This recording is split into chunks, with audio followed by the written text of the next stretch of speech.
Bali, yung result naman ng sa microbiologist or infectiologist ng asawa ko, kayo, kung may mga sakit-sakit kayo, huwag kayo masyadong mag-ano kasi imbes na nakakagagaling kayo, kaya kayo dyan, na healthy kayo, mag-enjoy kayo sa life niyo kasi if time comes na may sakit, isa sa inyo yung may sakit, hindi po madali.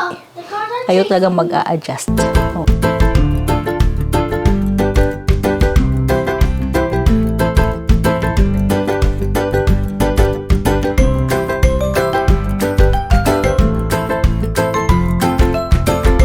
Hi guys, ba to? So today, bali, kain tayo, pistachios. Ang ulam natin today, ay nagluluto pa ako ng kanin. So bali yung kanin natin, mag-12 na ako. So today, luluto tayo ng orange chicken. So marinated. Yung gawa tayo ng smoothies. Ito yung gagawin natin smoothies. This one. Yan. 500 grams na blueberries. And also, this is from the garden. Mangoes. So, gagawin natin yan. Yun ang gagawin nating dessert later. So, yun. So, for now, gawa muna ako ng lunch namin. So, guys, nagluto tayo ng chicken. O, yun. Gawa tayo ng chicken orange chicken. Yung chicken natin, madami na yung medyo matapos na yan. So, gawa tayo ng sauce. Yung sauce natin is palagpat. Lagay natin to yung orange. This is pure orange juice, guys. Tapos, meron tayo ditong cornstarch. Lagay natin yung cornstarch.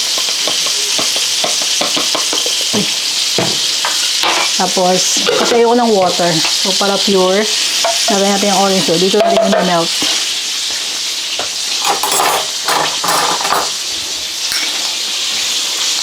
Ayan. So, ayan. Ang hinalagay natin dito is honey po. Lagyan mo natin ng ketchup. Around 1, 2. Ayan. Tapos, soy sauce. Ayan. Blue banta lang guys. Blue banta. Tapos, lagyan ko ng sugar. Sugar. This is salt. And then, pepper. Ayan. Tapos, yung honey. Lagyan natin ng honey. Diba?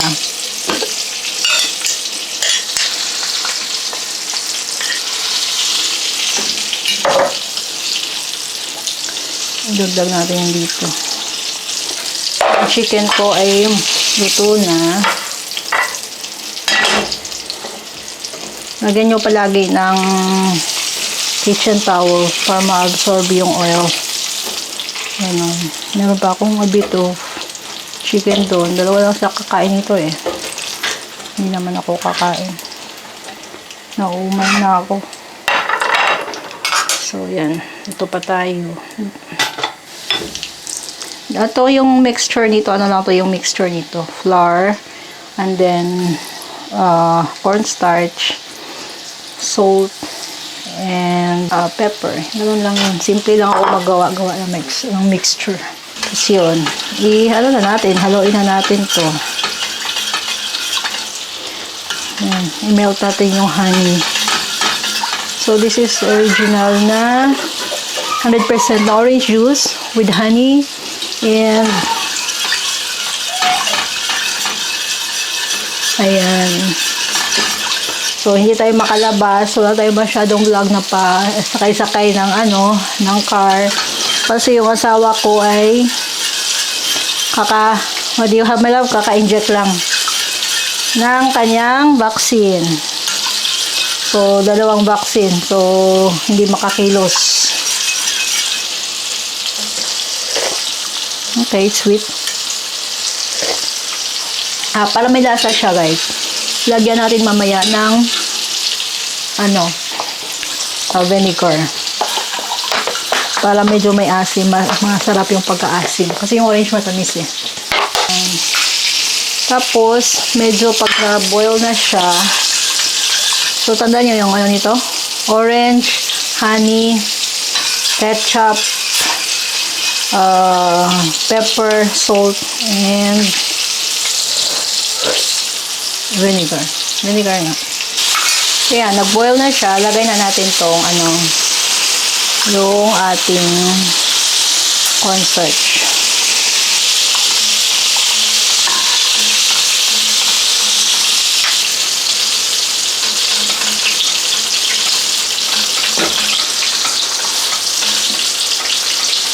Ilagay na natin doon.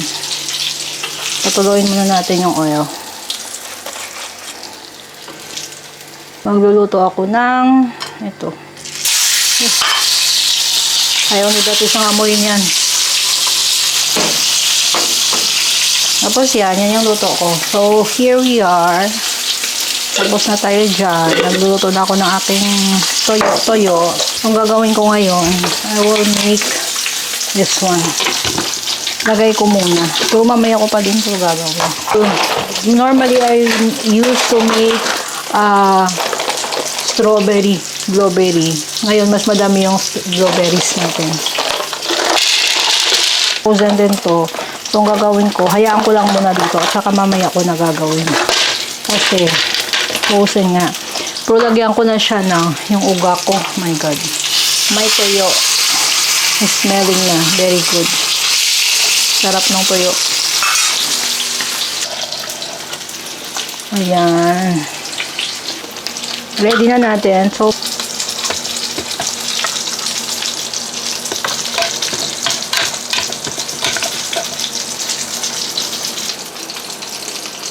ayan. So, ilagay natin yung sauce.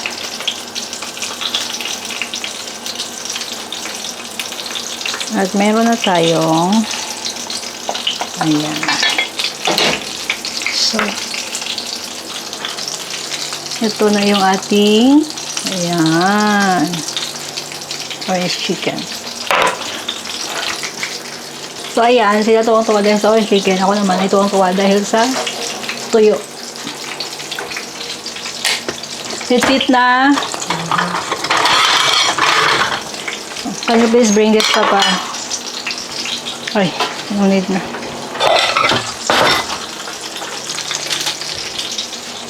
Punong-puno pala yung sinain ko. Yung tuyo ko. Tuyo ko. Bahala kayo. Basta ako may tuyo. Ayan. Tuyo is life.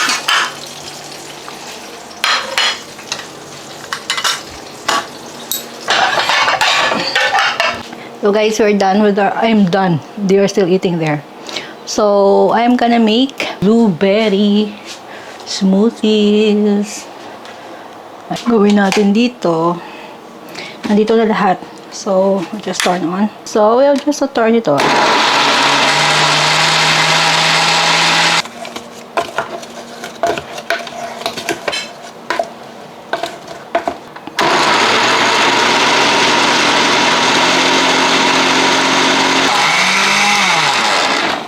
Hindi masyado matamis yung condensed na to. Eh, depende talaga minsan sa brand. So guys, tingnan nyo. Ayan. Smoothies natin.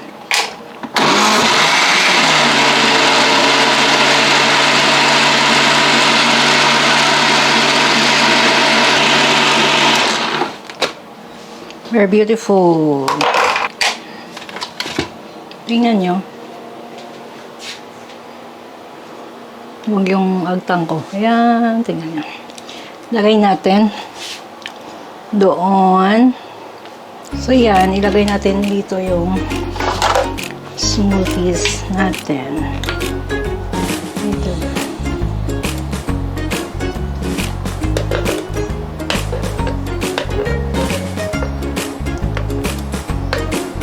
Pure po to, guys.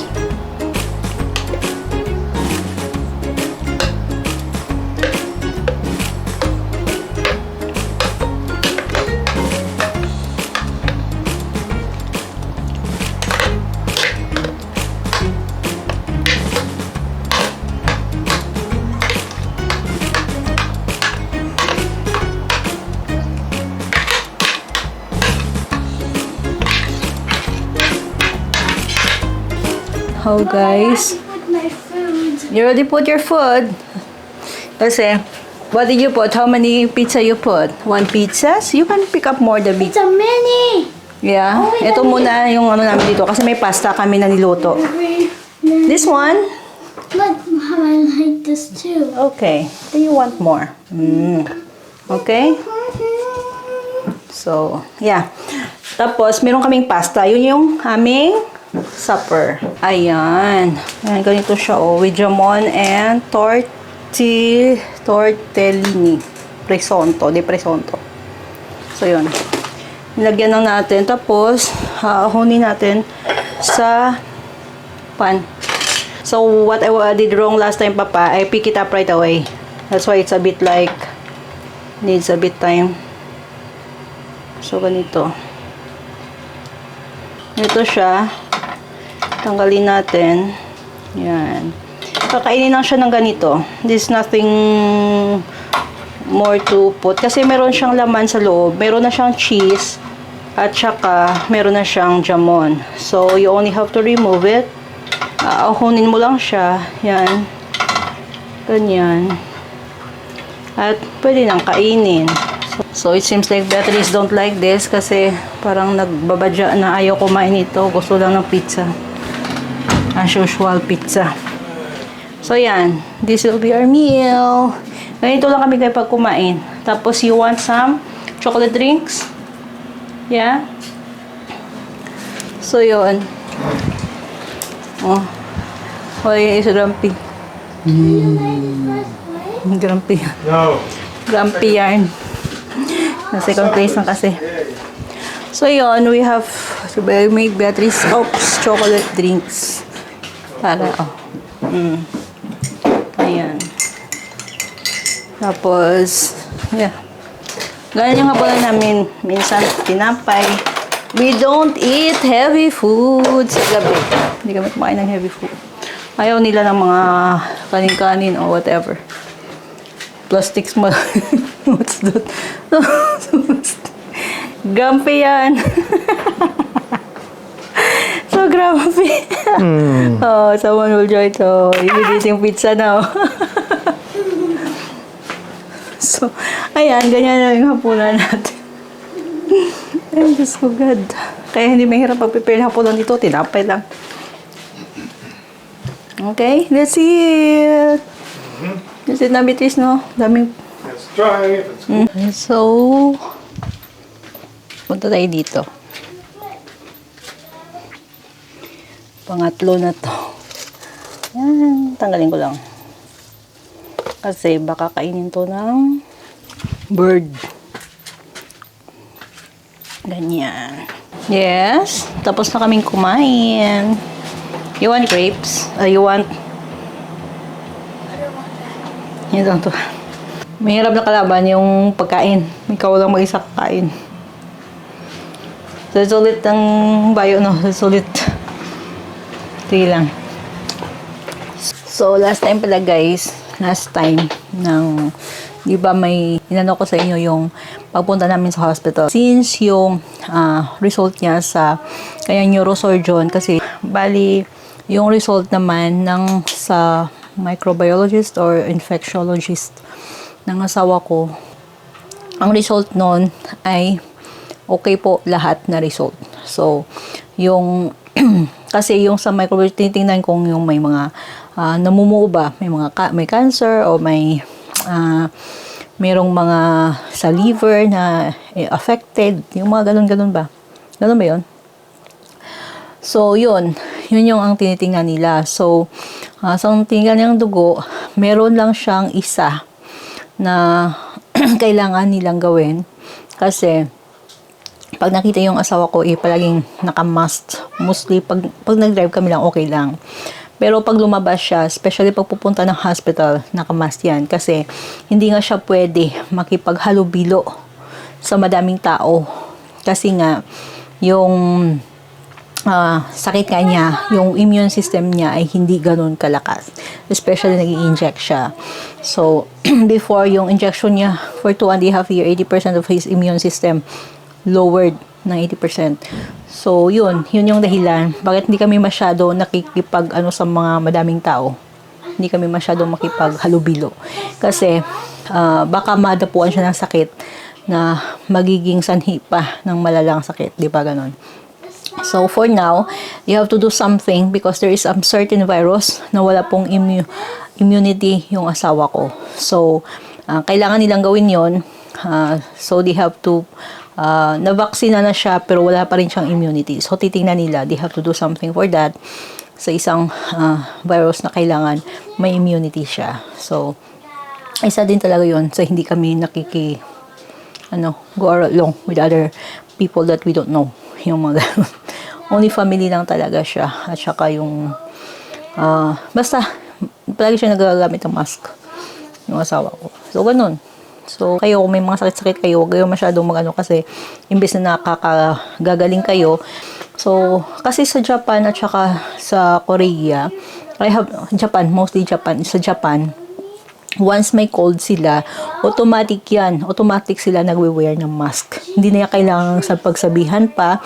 It's like it's their protocol na ayaw nilang mahawa yung ibang tao. Yung ganun. Kaya yung mga Japanese nagwe-wear ng mask once may colds or cough. Automatic nagwe-wear sila ng mask. Sana lahat tayo ganun din, no? Huwag na natin ang bigyan ng sakit yung ibang tao. So, ganun. So, yeah. Ganun appreciate ko sa Japan. Yung ganyang mga disiplinado sila. So, yeah, ganun. So, yan sa update. Ganun yung last na pinuntahan namin, na pagpunta namin sa hospital. Yung result niya, nakausap namin yung kanyang infectiologist na doktor. Ganyan. Ganyan yung result. So far, walang abnormalities sa blood. Wala. Everything ay normal po. Lahat yun. So, praise to God. Thanks to God. Dahil ganyan yung result. Kasi syempre, effort lahat yon. Effort ng mga doctors, effort lahat ng mga nurses ng asawa ko kasi sila yung kumukuha ng dugo. Effort ng parents niya sa pag-support sa atin. At effort din namin dito sa bahay. Diba? Yung mga niluluto at kinakain natin. So, lahat, it is worth it naman. Lahat na ginawa natin. At least, yeah. Diba? Ganun lang. So, let's hope for the best and maintain. Yung lang sa kanya is yung exercise niya. Hindi siya makapag-exercise dahil yung tuhod nga niya. Dahil nga operado na yun. So, he cannot do certain exercise na gusto talaga niya. At dahil sa sakit din niya, hindi din siya talaga baka maging exhausted siya sa init kung mag-exercise siya ng bonggang-bongga. So, yung treadmill niya, mga 10 minutes lang, pero dapat hindi din mainit. Yun. Kaya, kung pansin nyo, hindi kami nagbi-beach. Hindi din kami masyado sa mga cold place. Dito lang kami. Dito lang. So, yan. So, sa ngayon, ganyan yung sitwasyon natin. So, let's see what will be the progress naman kung maging okay na yon. So, malalaman na naman natin yon kasi yung binaksin sa kanya, another vaccine, i-test na naman siya after 6 months. Kasi, kung may effect yun sa kanya, lifetime na din yung effect. So, yun. After 6 months na naman titingnan kasi every 6 months na yung check-up ng asawa ko sa mga niya. Pero dito, anytime may sakit siya, dito sa house doctor, pupunta naman. Dito naman naka-record yan kasi naka-connected na yung mga records niya eh. Ganyan. So, thanks to God. So, ganyang result ng aking asawa. Yung ganyan. Diba? Kung at least makahinga na din ng okay yung parents niya. At saka kami din dito. Ako, nasanay naman ako na parang normal lang naman sa akin ang buhay na ganyan kasi syempre, ano pa ba? Kaya kayo dyan, na healthy kayo, mag-enjoy kayo sa life niyo kasi if time comes na may sakit, isa sa inyo yung may sakit, hindi po madali. Kayo talaga mag-a-adjust. Ikaw man ang may sakit o yung isa, mag-a-adjust talaga. Hindi pwede na iwan mo yun, hiwalayan mo dahil nagkasakit yung asawa. Walang ganyan. Kasi, yun nga, hindi naman tayo ito pag-asawa para lang sa sarap ng buhay. We married for better and for worst. Diba? Ganun naman.